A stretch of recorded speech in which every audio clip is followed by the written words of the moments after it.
Good morning बच्चों। आज हम कक्षा 12 के बच्चों के लिए एक अंतर हेटेरोक्रोमेटिन एंड यूक्रोमेटिन के बारे में अच्छी तरीके से अध्ययन कराएंगे।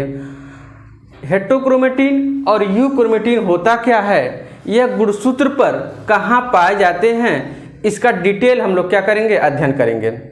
तो इन दोनों का अंतर हम लोग क्रोमोसोम पर देखेंगे। दिमाग में क्रोमोसोम बनाइए और क्रोमोसोम पर देखिए कि हेटेरोक्रोमेटिन क्या है और यूक्रोमेटिन क्या है। ठीक, तो अगर क्रोमोसोम पर देखा जाए तो पहला अंतर हमने लिखा है कि ये 250 एंगस्ट्रॉन धागों का बना होता है, जबकि यूक्रोमेटिन जो है 30 से 80 एंगस्ट्रॉन धागों का बना होता है। इसका कहने का मतलब है कि अगर क्रोमोसोम को देखा जाए, ये क्रोमोसोम हो गया, मान लीजिए एक डबल होता है, इसमें ये भी लगा लीजिए। ठीक, ये क्रोमोसोम हो गया। क्रोमोसोम में हेटेरोक्रोमेटिन 250 एंगस्ट्रॉन धागों का बना है। 250 एंगस्ट्रॉन का मतलब है इनकी लंबाई क्या होगी, बड़ी होगी।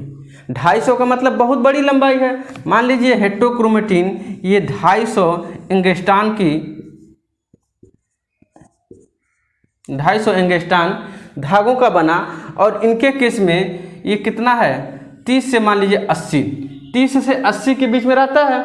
तो मान लीजिए कोई भी रेंज लीजिए, मान लीजिए 50 ले लेते हैं, तो 50 एंगस्ट्रॉन, ठीक, एंगस्ट्रॉन का बना हुआ है। तो इनकी लंबाई देखिए छोटी है, जबकि इनकी लंबाई क्या है, बड़ी है। क्यों बड़ी है? क्योंकि 250 एंगस्ट्रॉन के 250 एंगस्ट्रॉन धागों का बना, मतलब 250 एंगस्ट्रॉन लंबा धागों का बना होता है कौन, यूक्रोमेटिन, जबकि हेटेरोक्रोमेटिन है वो 30 से लगाए 80 एंगस्ट्रॉन का बना होता है। अब देखते हैं क्रोमोसोम पर ये बने कैसे होते हैं। मान लीजिए 250 है, तो मान नहीं लीजिए 250 है ही है, तो 250 क्रोमोसोम पर इस तरह से कंपैक्ट पैक्ट होंगे, क्योंकि लंबी धागा है। जब धागा लंबा है तो क्रोमोसोम के अंदर ये पूर्ण रूप से क्या होंगे, कंपैक्ट पैक्ट होंगे।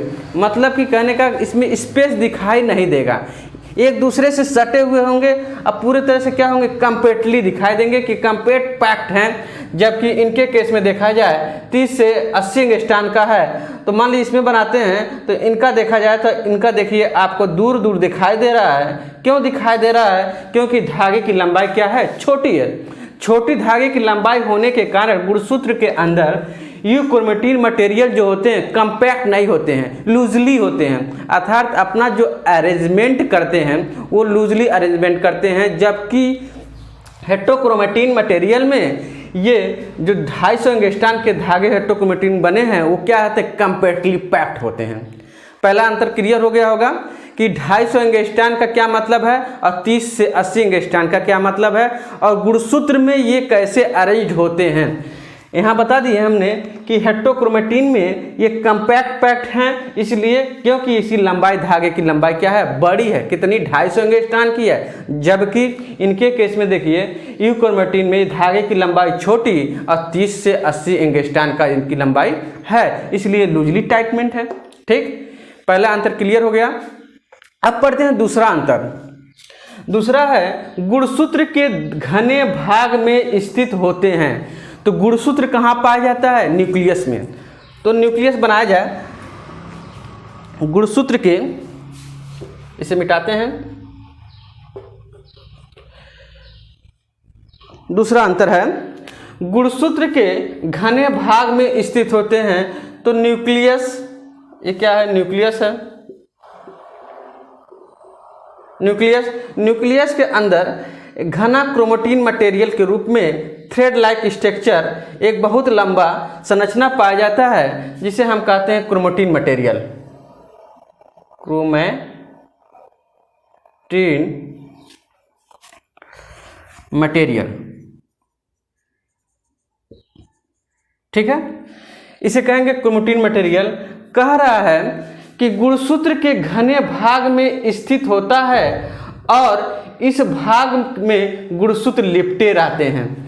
ठीक है, गुणसूत्र के घने भाग में स्थित होता है। तो गुणसूत्र क्या है, ये अगर निकाला जाए तो पूरा क्रोमैटिन मटेरियल क्या है, एक दूसरे से उलझे हुए धागे नुमा संरचना है। अगर इनको एक छोटा सा भाग निकालते हैं तो गुणसूत्र की संरचना इस तरह से होती है।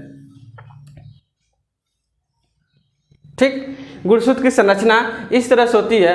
कह रहा गुणसूत्र के घने भाग में स्थित। अभी इसके पहले हमने बताया कि 250 एंगस्ट्रॉन का था, तो 250 एंगस्ट्रॉन होने के कारण क्या था, ये पूर्ण रूप से क्या करेगा, घना बनाएगा। क्योंकि इसमें स्पेस नहीं पाए जा रहे हैं, स्पेस नहीं पाए जाने के कारण क्या होंगे, पूरे धागे एक दूसरे से कम्पैक्ट अरेंज होंगे। इसी के कारण गुणसूत्र के घने भाग में, ये गुणसूत्र है, इसी को कहते हैं क्रोमोसोम या गुणसूत्र। अब गुणसूत्र के घने भाग इसी के अंदर घने भागों में स्थित होता है और इस भाग में गुणसूत्र लिपटे रहते हैं। ये जो है घना भाग, इसी भाग में क्या है, गुणसूत्र क्या है, घना कम्पैक्ट क्या करेंगे, ये लपेटे हुए रहेंगे। ठीक, जबकि इनके केस में देखिए गुणसूत्र के फैले भाग में स्थित होते हैं। ये गुणसूत्र है, गुणसूत्र के फैले भाग में स्थित होते हैं और इस भाग में गुणसूत्र खुले प्रतीत होते हैं। क्यों खुले प्रतीत होते हैं, क्योंकि इनकी दूरी जो है स्पेस में पाया जाता है। स्पेस पाए जाने के कारण ये एक दूसरे से क्या अलग दिखाई देते हैं या एक दूसरे से खुले प्रतीत होते हैं।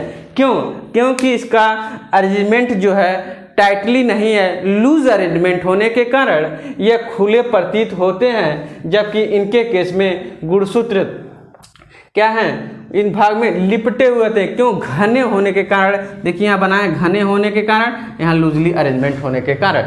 ये हमारा था दूसरा अंतर। अब तीसरा अंतर देखिए, तीसरा कह रहा है इंटरफेज स्टेज।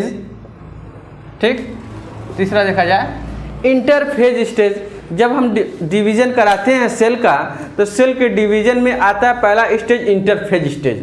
ठीक है, उस इंटरफेज स्टेज में हम जब देखा जाता है तो इंटरफेज में जो हेटेरोक्रोमैटिन होते हैं गहरा रंग लेते हैं। गहरा रंग क्यों लेते हैं, देखिए जब ये आपको घने कम्पैक्ट दिखाई देंगे, मान लीजिए इसको हम रेड कलर से, लाल रंग से इसको रंग देते हैं, लाल रंग से इस धागे को रंग देते हैं और ये जब लाल रंग का जो धागा है इस गुणसूत्र में अरेंज रहता है, तो आपको क्या होगा, लाल से मान लीजिए पूरा कम्पैक्ट है, पूरा एक दूसरे से कसे हुए हैं। कसे होने के कारण आपको लाल जो है कत्थई दिखाई देने लगेगा। कत्थई इसलिए दिखाई देगा क्योंकि ये बहुत ज़्यादा एक दूसरे से क्या है, कम्पैक्ट हैं, एक दूसरे से लगे हुए हैं। इसी के कारण ये क्या कर रहा है, गहरा रंग ले लेता है। गहरा क्यों ले लेगा, क्योंकि किसी भी रंग को नज़दीक नज़दीक लगा दीजिए तो क्या होता है, पूरा कलर डार्कनेस हो जाता है। ठीक है, जैसे इनके केस में कहा जा रहा है इंटरफेज में हल्का रंग लेता है। हल्का रंग क्यों लेता है, क्योंकि इनके देखिए ये भी लाल रंग का है, मान लीजिए ये भी लाल है, तो जब लाल ये भी है, लाल ये भी है, लेकिन लाल ये होने के कारण कत्थई इसलिए दिखाई दे रहा है क्योंकि अरेंजमेंट बहुत नज़दीक है। कलर की मात्रा देखिए यहाँ बहुत ज़्यादा हो जा रही है, तो इसलिए क्या हो रहा है, यहाँ कत्थई, जैसे कि 3 से 4 कलर, 3 से मतलब लाल रंग 3 से 4 ले लीजिए और चारों लाल रंग को आपस में मिला दीजिए तो वो डार्कनेस हो जाएगा, गहरा रंग ले लेगा, लाल का ही गहरा रंग लेगा। लेकिन इनके केस में ये हल्का रंग लेते हैं। हल्का क्यों लेते हैं, क्योंकि ये इनकी अरेंजमेंट दूर दूर है। ठीक है, दूर दूर होने के कारण आपको लाइट दिखलाई देगा। यहाँ लिखा है हल्का रंग लेता है। क्यों लेता है, क्योंकि दूर दूर है, कलर की मात्रा कम है, इस कारण ये क्या है, हमें लाल रंग की दिखाई देगा। जबकि इसमें लाल ना होकर के कैसे हो जाएंगे, कत्थई कलर के। कोई भी कलर ले लीजिए, ब्लैक ले लेते हैं तो डार्क ब्लैक हो जाएगा, इसमें लाइट ब्लैक हो जाएगा। येलो ले लेते हैं तो डार्क येलो हो जाएगा, इसमें लाइट येलो हो जाएगा। क्योंकि इसमें धागे की संख्या कम थी, कितना, 30 से 80 एंगस्ट्रॉन थी। इसमें धागे की संख्या कितनी थी, 250 एंगस्ट्रॉन थी। इस कारण ये गहरा रंग लेते हैं और इस कारण ये हल्का रंग लेते हैं। ये बात समझ में आ गया होगा। ये था हमारा तीसरा अंतर। अब आते हैं चौथा अंतर के बारे में पढ़ा जाए कि चौथा अंतर क्या है। इनमें DNA की मात्रा अधिक होती है। इसमें डीएनए की मात्रा कम होती है। जाहिर सी बात है कि जब एंगस्ट्रान, जब इनकी लंबाई अधिक है तो उसमें डीएनए अधिक पाए जाएंगे। देखिए जैसे यही फिगर देखा जाए, इसमें देखिए डीएनए क्या है, इसी में लिपटे हुए हैं गुणसूत्र पे, ठीक है, ये क्या है, इसी में लिपटे हुए हैं, तो इनकी मात्रा क्या होगी, अधिक होगी।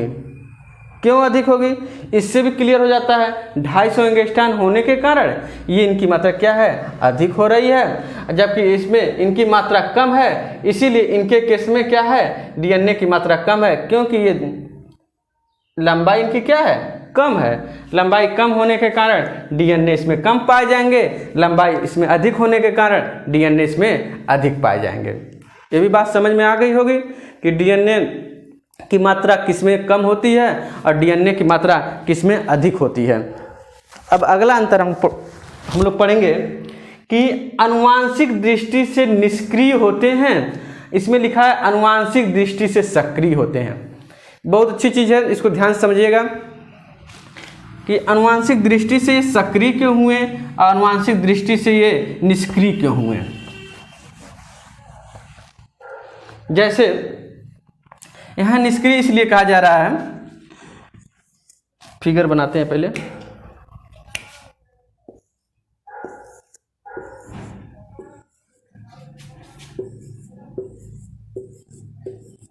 ये मान लीजिए सब न्यूक्लियोटाइड्स, ठीक, जब इसमें डीएनए ये जब ये आता है थ्रेड,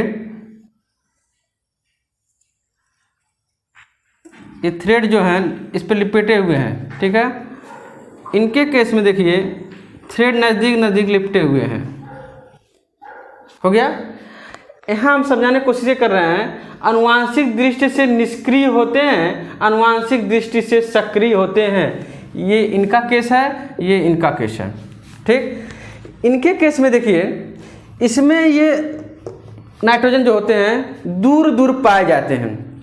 अगर प्रोटीन का संश्लेषण किया जाएगा इसी डीएनए पे किया जाएगा, तो डीएनए पे करने के लिए इनकी देखिए दूरी बनी हुई है, इनके केस में दूरी एकदम ना के बराबर है, या कह लीजिए बहुत कम दूरी है, यही दूरी है,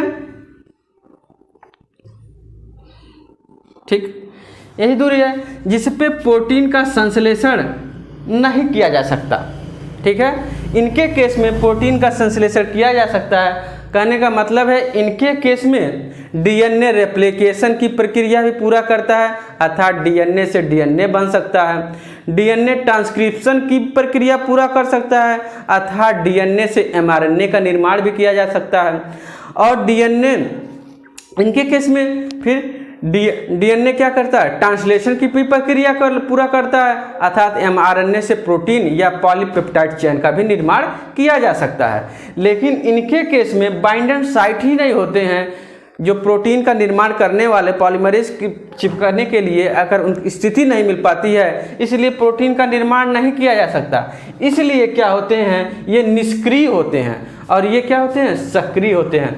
क्यों सक्रिय होते हैं, क्योंकि डीएनए से रेप्लिकेशन की प्रक्रिया के द्वारा डीएनए का निर्माण किया जा सकता है। किनके केस में, इनके केस में, क्योंकि देखिए यहाँ पे इनकी दूरी क्या है, ज़्यादा दिखाई दे रही है, इनकी दूरी क्या है, नगण्य है या ना के बराबर, बहुत कम मात्रा में दिखाई दे रहा है। प्रोटीन पॉलीमरेज जो होते हैं साइड जहाँ चिपकते हैं उनमें चिपकने की स्थिति या कह सकते हैं इसमें इस स्थान ही नहीं दिखाई देता है, इस कारण ये क्या होते हैं, निष्क्रिय हो जाते हैं, और इसमें क्या होते हैं, सक्रिय हो जाते हैं, क्योंकि इसमें तीनों प्रोसेस किया जाता है, रेप्लिकेशन की प्रक्रिया, ट्रांसक्रिप्शन की प्रक्रिया, ट्रांसलेशन की प्रक्रिया, तीनों प्रक्रिया इनके अंतर्गत पूरी होती हैं, इसलिए सक्रिय होते हैं, और इस तीनों प्रक्रिया इनमें नहीं संपन्न हो पाती, इसलिए क्या होती हैं, निष्क्रिय होते हैं।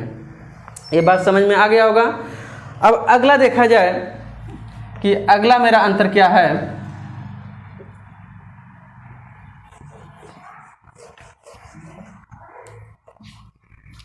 अगला और लास्ट अंतर, अगला अंतर देखा जाए तो इस भाग में अर्धसूत्री विभाजन क्रिया में क्रॉसिंग ओवर कम होता है, ठीक।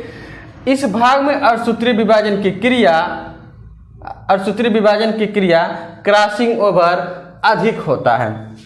क्यों होगा?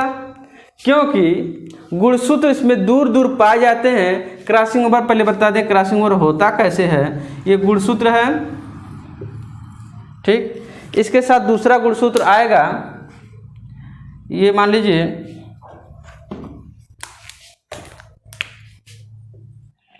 आएगा, इनके साथ इस तरह से क्रॉसिंग ओवर करेगा, ठीक। एक दूसरे पे क्रॉस कर रहे हैं, गुणसूत्र जो हैं एक दूसरे क्या कर रहे हैं, क्रॉस कर रहे हैं, इसलिए कहा जाता है क्रॉसिंग ओवर, ठीक है। इनके केस में क्रॉसिंग ओवर अधिक होता है। क्यों अधिक होता है? क्योंकि ये दूर दूर पाए जाते हैं गुणसूत्र। गुणसूत्र जो होते हैं दूर दूर होते हैं, क्योंकि इनमें 30 से 80 एंगस्ट्रॉन की लंबाई के गुणसूत्र इसमें डीएनए है, जबकि इनके केस में बहुत कम्पैक्ट अरेंज होने के कारण यह क्रॉसिंग ओवर कह लीजिए कम करते हैं या बहुत नगण्य के बराबर होता है, ठीक है। ये था हमारा अंतर। हम आशा करते हैं आपको अच्छी तरह से समझ में आया होगा कि हेटेरोक्रोमेटिन यूक्रोमेटिन क्या है। इंटर के बच्चों के लिए बहुत ही इम्पॉर्टेंट है। ये अंतर पूछता है और 4-5 अंतर हैं, बहुत ही सिंपल अंतर हैं। हमने बता दिया ये अंतर कैसे गुणसूत्र पे दिखाई देते हैं, ये बात पूरा क्लियर कर दिया, ठीक है। आज के क्लास के लिए धन्यवाद।